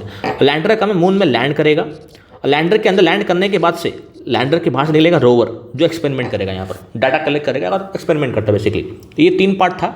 तो चंद्रयान 2 के अंदर ऑर्बिटर ठीक ठाक लॉन्च हो गया था, हमारा ऑर्बिटर अभी भी ऑर्बिट एक्चुअली कर रहा था, मगर लैंडर क्रैश कर गया हमारा, this was the fail point. Since lander crash कर गया तो रोवर भी ऑटोमेटिक क्रैश कर गया यहाँ पर। तो ऑर्बिटर सिंस अभी भी है, तो हम लोग ने चंद्रयान 3 में ऑर्बिटर को लॉन्च नहीं किया, ये पॉइंट याद रखना आपको। चंद्रयान 3 में जो अभी लॉन्च हुआ है वहाँ पर ऑर्बिटर नहीं मिलेगा आपको। ऑर्बिटर की हमने ऑलरेडी चंद्रयान 2 में सक्सेसफुली लॉन्च कर दिया था, जो मून को अभी भी ऑर्बिट कर रहा है, मून की फोटोज वहाँ से भेज रहा है हमको, तो वो ठीक है। मगर लैंडर क्रैश किया तो लैंडर और रोवर दोनों को हम लोगों ने रीलॉन्च किया चंद्रयान 3 के अंदर। और चंद्रयान 1 से हमको ये बेसिकली इन्फॉर्मेशन क्या, आउटकम क्या था वहाँ पर, आउटकम ये था उसका बेसिकली हमको मालूम चला कि वाटर वेपर वहाँ पर है, मून हैज़ वाटर वेपर, जो लूना सरफेस के अंदर वाटर वेपर का आपको सबूत मिला था वहाँ से। और चंद्रयान 2 से इन्फॉर्मेशन हमको थोड़ा बहुत जो मिला वो है हाइड्रोक्सिल आयन के बारे में, कि मून के अंदर जो OH- आयन्स है उसका बेनिफिट मिलेगा आपको। और जो चंद्रयान 3 है उसका आउटकम है कि चंद्रयान 3 से अभी इस वक्त मालूम चला है कि सल्फर का कंटेंट मिलेगा आपको, सल्फर का एलिमेंट जो है वो आपको मून के अंदर आपको इसका प्रेजेंस मिलेगा, साउथ पोल के अंदर ऑफकोर्स, क्योंकि ये आपका जो प्रज्ञा रोवर जो है, इस तरह का रोवर निकलता है एक्चुअली, ये रोवर हमको मालूम चला कि सल्फर जो कंटेंट है वो आपको मून में मिलेगा। ये एग्जाम पूछ सकता है कि चंद्रयान 3 का आउटकम क्या है, सल्फर का आउटकम है मिलेगा आपको यहाँ। और भी कुछ फैक्ट्स हैं, सिंस यहाँ पर पूरा स्पेस मिशन न्यूज़ में है तो उसको हम डिटेल में बात करेंगे। यहाँ पर जो आर्यभट्टा है, आपको मालूम होगा इंडिया का पहला सैटेलाइट है, India's first satellite is Aryabhatta. और एक मिशन है इनसैट बोल के, INSAT Indian national satellite system, ये भी इंडिया का एक मिशन जो है 1983 में लॉन्च हुआ था, और 75 के अंदर इंडिया का फर्स्ट सैटेलाइट लॉन्च हुआ था। चंद्रयान 1 बता दिया आपको मैं। मंगलयान ये लॉन्च हुआ था मार्च के अंदर 2014 के आसपास। उसके बाद चंद्रयान 2 बता दिया, चंद्रयान 3 भी हम लोग बात कर लिए। आदित्य L1 ये भी न्यूज़ में है, ये भी लॉन्च होने वाला है, जस्ट लॉन्च हो चुका है एक्चुअली। ये सोलर मिशन है, सन को स्टडी करने के लिए बात करता है यहाँ पर। और एक है Nisar, Nisar basically India US दोनों मिलकर कर रहे हैं निसार का मिशन, इंडिया भी है और US भी है, इंडिया का इसरो और US का नासा जो है दोनों मिलकर कर रहे हैं। निसार एक सैटेलाइट है जो लॉन्च करने वाले हैं। मंगलयान 2 हमारा प्लान है लॉन्च करने का। गगनयान बेसिकली ये इंडिया का पहला ह्यूमन स्पेस मिशन है, यहाँ पर ह्यूमन को हम भेजेंगे, ठीक है ना। शुक्रयान 1 ये हमारा वीनस का एक मिशन है, ठीक है, 2024 में ये लॉन्च हो जाएगा Gaganyaan, first human space mission India का। और शुक्रयान 1 ये आपका वीनस के लिए मिलेगा। ये सब मिशन का नाम, मिशन किसके लिए है, कब आया था, कब आने वाला है, ये सब आपको ब्रीफ मालूम होना चाहिए। सिंस यहाँ पर space missions, moon missions involve है, लूनार मिशंस इन्वॉल्व है, तो आपके बेसिकली और जो कंट्रीज हैं उनके मिशंस के बारे में भी उनका नाम मालूम होना चाहिए। एग्जाम में वहाँ से भी क्वेश्चन मिलेगा आपको। Danuri mission of south Korea is about moon. In space Hakuto basically Japan का ये मिशन है मून के अंदर। लूना 25 बहुत फेमस है, बहुत न्यूज़ में है, रशिया का मिशन है। आर्टेमिस 2 अमेरिका का नासा। इसराइल का बेरिशीट ये टुवर्ड्स मून मिलेगा आपको, ठीक है ना। बेसिकली ये all mission are to target moon's south pole में लैंड करने की बात करते हैं यहाँ पर। नेक्स्ट और भी कुछ फैक्ट्स हैं एग्जाम में, ताकि आपको होलिस्टिक अप्रोच मिला यहाँ से। और फैक्ट्स के बारे में देखते हैं हम लोग। स्पुतनिक 1 बेसिकली पूरे वर्ल्ड का फर्स्ट अर्थ ऑर्बिटिंग सैटेलाइट है, जो लॉन्च किया था बाय रशिया उसमें था नहीं, उसका नाम था यूएसएसआर। तो यूएसएसआर ने लॉन्च किया था स्पुतनिक 1, वर्ल्ड फर्स्ट अर्थ ऑर्बिटिंग, अर्थ को वो ऑर्बिट करेगा चारों ओर से, उसकी कुछ डिटेल्स वहाँ से निकालेगा। ये स्पुतनिक 1 रशिया का फर्स्ट सैटेलाइट था। हेंस यूरी गैगरिन बन गए वहाँ से फर्स्ट मैन इनटू स्पेस, ठीक है ना। Yuri Gagarin first man into space. उसके बाद जो है first man on moon, first जो ह्यूमन बीइंग ऑन मून है उनका नाम क्या है, अपोलो मिशन से नील आर्मस्ट्रॉन्ग, ठीक है। Neil Armstrong is the first man to walk on moon. तो वहाँ से फर्स्ट इंडियन कौन है, राकेश शर्मा, याद रखना उनका नाम। And first Indian women is Kalpana Chawla. ये चारों पांचों का नाम, Yuri Gagarin first man into space, and first man on first person to walk on moon is Neil Armstrong, and first Indian on space is Rakesh Sharma, और first Indian women on space is Kalpana Chawla. इन सबको चारों का नाम आपको exam में पूछा हुआ क्वेश्चन है sir. Next news science and tech से बात हो रहा है अब अर्थक्वेक अलर्ट सिस्टम के बारे में, ठीक है ना। एक अर्थक्वेक अलर्ट सिस्टम ने एक लॉन्च हुआ सिस्टम, जहाँ आपको अर्थक्वेक के बारे में पहले से थोड़ा बहुत अलर्ट मिल जाएगा। गूगल ने ये सिस्टम लॉन्च किया है, Google has launch this system.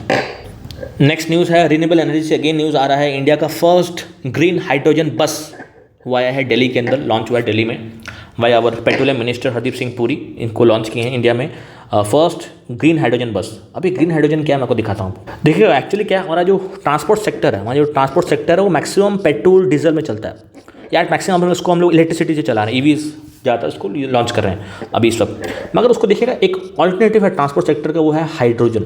कि हाइड्रोजन से भी इंजन जो है वो चल सकते हैं, पावर उनको वहाँ से ही मिलता है। मगर ये जो है टेक्नोलॉजी अभी तक नेसेंट स्टेज में है, उतना वाइड स्केल इसका एप्लीकेशन हुआ नहीं इस वक्त। ये उसका फर्स्ट हाईलाइट है कि इंडिया का फर्स्ट ग्रीन हाइड्रोजन तो है ही, प्लस ग्रीन वाला। मतलब कुछ और भी हाइड्रोजन होते हैं, ब्लू हाइड्रोजन भी होता है, ब्राउन भी होता है, ऐसे अलग अलग हाइड्रोजन होते हैं।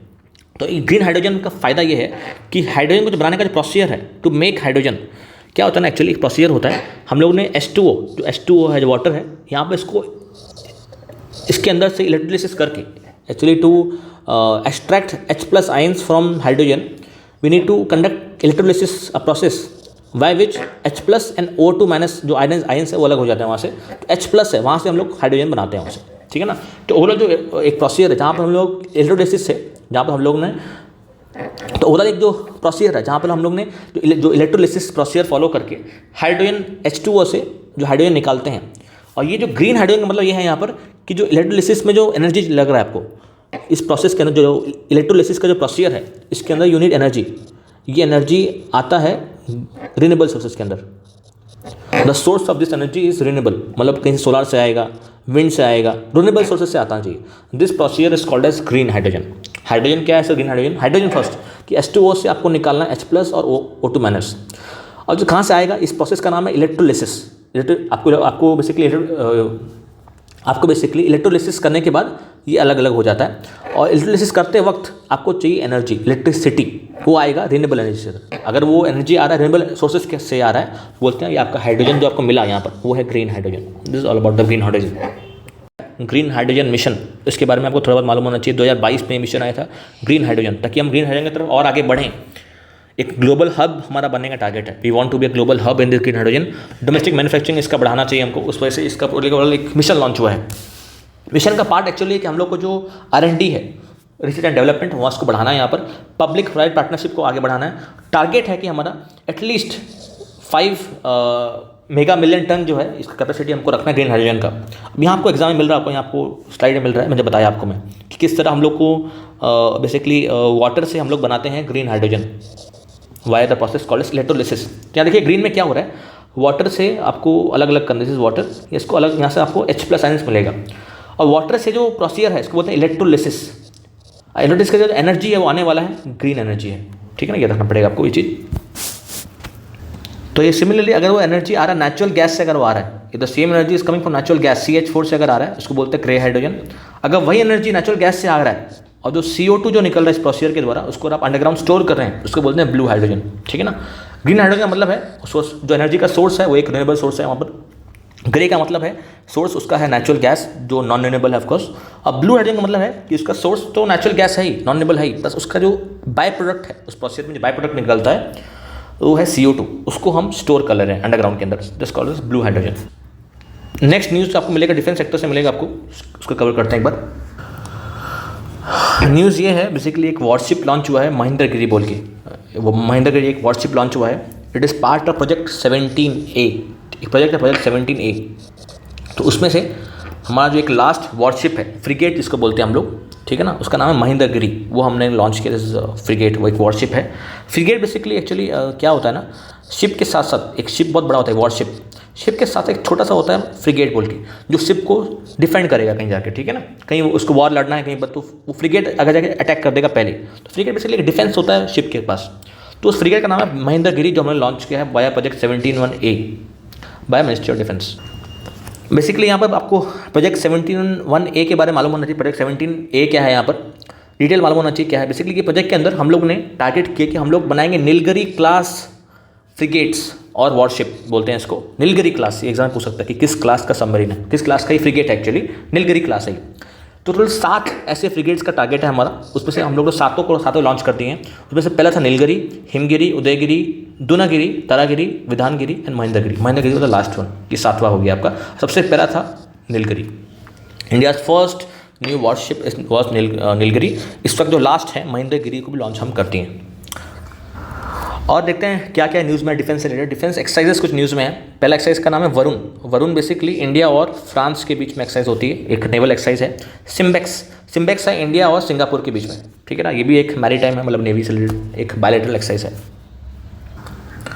नेक्स्ट जो आपका एक्सरसाइज का नाम, उसका नाम है त्रिशूल अगेन एक एक्सरसाइज है, इंडियन एयरफोर्स कंडक्ट करती है यहाँ पर नॉर्दर्न साइड्स के अंदर। इंडिया का जो नॉर्दर्न बॉर्डर है, मैं दिखाता हूँ आपको नॉर्दर्न बॉर्डर कहाँ पर, बच कर रहा हूँ यहाँ पर देखिएगा इस मैप में। इंडिया का जो वेस्टर्न सेक्टर है लद्दाख, देखिएगा ये आपको इंडिया का बॉर्डर मिल रहा है आपको, this is bordering with China के साथ जो हमारा बॉर्डर है, जो ये बॉर्डर है इसको बोलते हैं ईस्टर्न बॉर्डर है हमारा। ये है हमारा सेंट्रल बॉर्डर है आसपास, सेंट्रल बॉर्डर के आसपास मिलेगा आपको ये सब। और ये बोलेगा टॉप का जो आपको मिलेगा लद्दाख, जम्मू कश्मीर के आसपास बोलेगा वेस्टर्न सेक्टर, इसको बोलते हैं हम लोग। वेस्टर्न सेक्टर के अंदर पर्टिकुलरली यहाँ पर इस एरिया के पास हम लोग ने ये त्रिशूल एक्सरसाइज किया ताकि चाइना को हम लोग काउंटर कर सकें यहाँ पर वेस्टर्न सेक्टर के आसपास, ठीक है ना। This is around western sector of this border between India and China. Next news है इंडिया का फर्स्ट एयरबस या फिर एयरक्राफ्ट कैरियर बोलते हैं इसको, कॉल्ड एज एयरक्राफ्ट कैरियर भी बोलते हैं, एयरक्राफ्ट कैरियर एयरबस भी बोलते हैं इसको। C295 लॉन्च हुआ है, याद रखना आपको C295 इंडिया का इंडियन एयर्स है, इंडिया ने खुद लॉन्च किया है, टाटा ग्रुप यहाँ इन्वॉल्व है। नेक्स्ट न्यूज़ है AI powered anti drone system. देखिए ड्रोन एक होता है, drones unmanned aerial vehicle, unmanned होता है। ड्रोन्स में कोई इंसान नहीं बैठता, छोटा सा व्हीकल होता है, अनमैन्ड होता है वो। उसको काउंटर करने के लिए एक AI powered anti drone system को लाया गया है बाया हैदराबाद में। जो AI पावर्ड आपका ये आर्टिफिशियल इंटेलिजेंस को यूज़ करके हमने एंटी ड्रोन सिस्टम एक बनाया हुआ है, तो हैदराबाद में ये हुआ है, रखना आपको। नेक्स्ट न्यूज़ आ रहा है ताइवान से। ताइवान बेसिकली हाइकुन नाम का सबमरीन जो है, पनडुब्बी बनाया है यानी हाइकुन नाम का, Taiwan first domestically built submarine, पनडुब्बी जिसको बोलते हैं हम लोग, पानी के अंदर जाती है। अब नेक्स्ट कुछ आपका अवार्ड्स और रैंकिंग से क्वेश्चन जहाँ से मिलेगा आपको, वहाँ से उसका न्यूज़ कवर करते हैं हम लोग। जो फर्स्ट अवार्ड से जो न्यूज़ आने वाला वो है ऑक्सफोर्ड से, आपको ऑक्सफोर्ड से मिलेगा यहाँ पर, उसको यहाँ लिख देता हूँ। ऑक्सफोर्ड को मिला है टाइम्स वर्ल्ड यूनिवर्सिटी 2024 रैंकिंग्स में टॉप में आया है। Basically Oxford has crown the best university in the world, times world university 2024 का रैंकिंग में टॉप में आया ऑक्सफोर्ड यूनिवर्सिटी। उसके बाद आते हैं हम लोग, एक फेमस मैथमेटिशियन है रुजियांग जैंग नाम है इनका। बेसिकली उनको एक फेमस प्राइज़ मिला है शास्त्रा रामानुजन प्राइज़, ये उनको मिला है मैथमेटिक्स के अंदर, ठीक है ना, शास्त्रा रामानुजन रुजियांग जैंग प्राइज़ जो उनका नाम है रुजियांग जैंग, इनको मिला है शास्त्रा रामानुजन प्राइज़ 2023 का। दादा साहेब फाल्के अवार्ड ये मिला है वहीदा रहमान को, ये बेसिकली मूवीज़ के लिए दिया जाता है बेसिकली आपका दादा साहेब फाल्के अवार्ड, वहीदा रहमान को इस साल का अवार्ड मिला है ये। Swati Nayak from Odisha has grabbed Norman Borlaug field award, बहुत इंपॉर्टेंट है। Norman Borlaug is called as father of green revolution of the world, whereas MS Swaminathan ये है ऑफ इंडिया, ठीक है, ये बताना है। नॉर्मल बोलुंग फील्ड अवार्ड मिला है स्वाति नायक को, ये ओडिशा से बिलोंग करती हैं। और PM मोदी ने इंटरनेशनल स्टेडियम बेसिकली इनॉग्रेट किया है, उसका इनॉग्रेट तो नहीं, फाउंडेशन स्टोन लेके स्टार्टिंग इसका बनारस के अंदर, सबसे बड़ा स्टेडियम होने वाला है शायद ये। इस साल का जो ऑस्कर होने वाला है, ऑस्कर में एक एंट्री मिला एक मलयालम फिल्म को, इसका नाम है 2018, फिल्म का नाम है एक्चुअली आपका मलयालम बेस्ड फिल्म है ये, 2018 नाम है फिल्म का नाम, इसको ऑस्कर के अंदर एंट्री मिल चुका है। ये पॉइंट आप याद रखिएगा, लिखा हुआ है 2018 drama everyone is a hero. India's official entry to the best foreign language film category in this Oscar.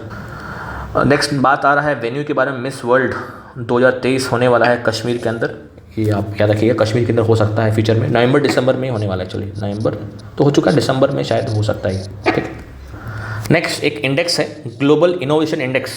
India का रैंक 40th रैंक है इन दिस इनोवेशन इंडेक्स। पूरे वर्ल्ड में इनोवेशन सबसे ज़्यादा कहाँ पर होता है, उसके मामले में एक रैंकिंग होता है। तो उस रैंकिंग में इंडिया को 40th रैंक मिला है। सबसे टॉप रैंक का कौन है? Switzerland has achieved number 1। Switzerland को नंबर 1 मिला है और इंडिया को 40th रैंक का अचीवमेंट में हासिल हुआ। नेक्स्ट कुछ बुक्स एंड ऑथर्स हैं, उसको देख लेते हैं एक बार। दो ही बुक्स हैं जो फेमस जो न्यूज़ में आए हैं। न्यूज़ बुक्स बहुत सारी हैं एक्चुअली, लेकिन एग्जाम पर्सपेक्टिव से मेरे को दो ही इंपॉर्टेंट लगा। Fire on the Ganges by Radhika Iyengar, drunk on love the life vision and songs of Kabir, ये बेसिकली कबीर के बारे में विपुल रिकी ने ये बुक को लिखा है, ठीक है ना। दो बुक्स हैं, fire on the Ganges and the book about Kabir represented by Vipul Rikki and Radhika Iyengar wrote this fire on the Ganges. Ganga के बारे में बात हो रहा है ऑफकोर्स। और नेक्स्ट कुछ इंपॉर्टेंट प्लेसेस हैं जो न्यूज़ बनाए हैं, उसको देख लेते हैं एक बार। ओके, ये आपको मैप में दिख रहा होगा। मैप में मैंने क्या किया ना, कुछ प्लेसेस को मार्क कर रखा है जो न्यूज़ में है, पूरे मतलब ये मंथ के अंदर न्यूज़ में रहे हैं, तो आपको उस प्लेसेस के बारे में मालूम होना चाहिए। सबसे पहला जो है वह पुराना किला मिलेगा आपको ये दिल्ली के अंदर, Jorhat is a place in Assam. एक रेलवे लाइन का कुछ यहाँ न्यूज़ है। न्यूज़ एक्चुअली इंपॉर्टेंट नहीं है, news is not important, place का नाम इंपॉर्टेंट है क्योंकि प्लेस किस स्टेट से है। जोरहट आपको मिलेगा, जोरहट एक्चुअली असम में मिलेगा। बात होगा भोज वेटलैंड के बारे में। भोज वेटलैंड एक वेटलैंड है मध्य प्रदेश के अंदर, कोई न्यूज़ में है। कोले वेटलैंड मिलेगा आपको केरला के अंदर। शिवमोगा एक कर्नाटका में एक जगह है, वहाँ पर याद रखना आपको अगेन। और यहाँ पर आपको ककरापार न्यूक्लियर पावर प्लांट, ये भी न्यूज़ में है, आपको गुजरात में मिलेगा आपको ककरापार। और एक है आपका कल्पकम इज़ इन तमिलनाडु। मत बोलिएगा, लास्ट वीडियो में आपको बताया पार्ट 5 के अंदर आपका एक प्लांट है आपका कल्पकम बोल के, Kalpakkam is in Tamil Nadu, whereas Kakrapar is in Gujarat. यार इसको स्टेट वाइज बताना पड़ेगा कि कहाँ पर क्या न्यूज़ आ रहा है। बेसिकली न्यूज़ इंपॉर्टेंट नहीं है, मगर वो स्टेट किस स्टेट में वो जगह है वो ज़्यादा इंपॉर्टेंट है एक्चुअली। नेक्स्ट और लास्ट टॉपिक जो है places in the world. News जो है वर्ल्ड का प्लेसेस जो न्यूज़ में है, यहाँ पर कुछ कंट्रीज़ मार्क कर रखा हूँ। आपको सब कुछ नहीं पढ़ना है यहाँ पर, खाली कंट्रीज़ का जो कैपिटल है वो इंपॉर्टेंट है कि जो भी कंट्रीज़ कैपिटल जो भी न्यूज़ में रहता है उसका कैपिटल पूछता है एग्जामिनेशन में आपको। लाइक फॉर एग्जाम्पल बताता हूँ आपको, यूक्रेन वॉर में यूक्रेन बिजी है तो कैपिटल इसका याद रखना, केव कैपिटल है इसका। आर्मेनिया का सिमिलरली कैपिटल याद रखना आपको। उगांडा का कैपिटल याद रखना पड़ेगा आपको। जिम्बाब्वे न्यूज़ में है तो उसका कैपिटल याद रखना पड़ेगा आपको। मेक्सिको न्यूज़ में है तो उसका कैपिटल याद होना चाहिए। 4-5 कंट्रीज़ का कैपिटल याद होना चाहिए, बस उतना सही है ये। नेक्स्ट कुछ इंपॉर्टेंट डेज़ हैं, उसको भी देख लेते हैं एक बार करके। ज़्यादा तो नहीं है, बहुत जो हम लोग इंपॉर्टेंट डेज हम लोग ऑलरेडी कवर कर चुके हैं। National space day, national science day और नेशनल टेक्नोलॉजी डे, और जो बच गए इसको यहाँ कवर करते हैं। ज़्यादा तो नहीं, सितंबर 5 टीचर्स डे, ठीक है सबको मालूम है। हिंदी दिवस ये इंपॉर्टेंट है, सितंबर 14। इंजीनियर्स डे सितंबर 15। वर्ल्ड ओजोन डे ये भी बहुत सुपर डुपर इंपॉर्टेंट है, सितंबर 16 is celebrated world ozone day. Okay, इसी वीडियो के साथ ये पार्ट आपका खत्म होता है। नेक्स्ट पार्ट जल्दी ही लेके आऊँगा आपके लिए, तब तक के लिए बने रहिए हमारे साथ। थैंक यू, जय हिंद।